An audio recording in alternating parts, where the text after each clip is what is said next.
होळी म्हटलं तर पांढऱ्या शुभ्र गोड गाठींशिवाय ती अपूर्णच असते। होळीला पुरणपोळी, रंग, गुलाल, पिचकारीचं जेवढं महत्त्व आहे तेवढंच गाठींचा सुद्धा मान असतो। नववधू विवाहानंतर वधू मंडळी नववरास गाठींची भेट देण्याची परंपरा आहे। तसंच शेजाऱ्यांना, नातेवाईकांना पांढऱ्या शुभ्र गाठी आवर्जून दिल्या जातात। होळीनिमित्त गाठी घालून मिरवण्याची बच्चे मंडळींना खूप हौस असते, त्यामुळे होळीला घरोघरी गाठींची खरेदी होतेच। बाजारात ह्या साखरेच्या गाठी दाखल झाल्यात आणि 160 रुपये किलोने त्या विकल्या जात आहेत। गेल्या वर्षीपेक्षा चांगली मागणी असल्याचं व्यापाऱ्यांनी म्हटलंय। सगळ्याच गोष्टींच्या किमती वाढल्या आहेत आणि ग्राहकांचा सुद्धा उत्तम प्रतिसाद असल्याचं व्यापाऱ्यांनी म्हटलंय।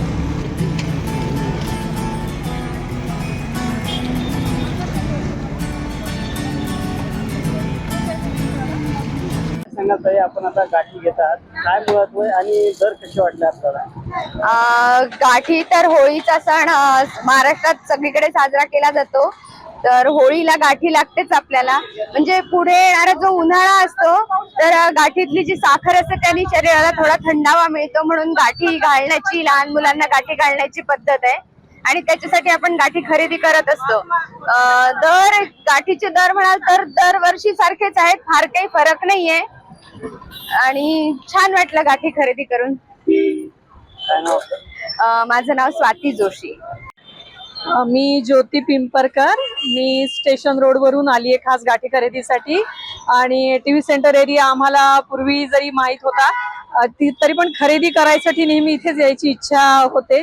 छान असते इथल्या सगळे दुकानं आणि खरेदीचा माहोल मस्त वाटला। प्रत्येक सण टीव्ही सेंटरला येऊन खरोखर साजरा होतो असं वाटतं। आज गाठ्यांची नवनवीन दुकानं दिसले, त्यात आरशा लावलेली गाठी जी होती ती छान होती। रंगीत गाठ्या, जावायला देण्यासाठी खास नारळ बनवलेला होता, ते सगळं पाहून खूप छान वाटलं।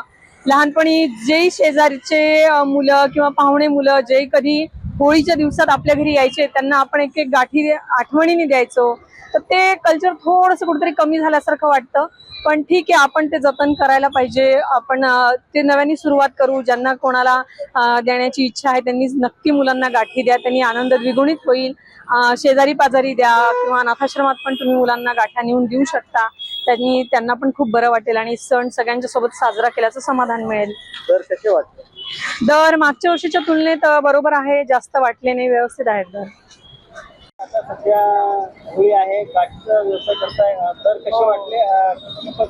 म्हणजे महाग झाले का सस्ते आहे? महाग नाही, उलट 10 रुपयाने कमी झाले। गेल्या वर्षी 200 रुपये किलो विकत होते, आता 160 रुपये किलो आहे आणि 50 रुपये पावशेर विकत होते, 40 रुपये पावशेर विकतोय आता। मागणी चांगली आहे, गेल्या वर्षीपेक्षा चांगली मागणी आहे।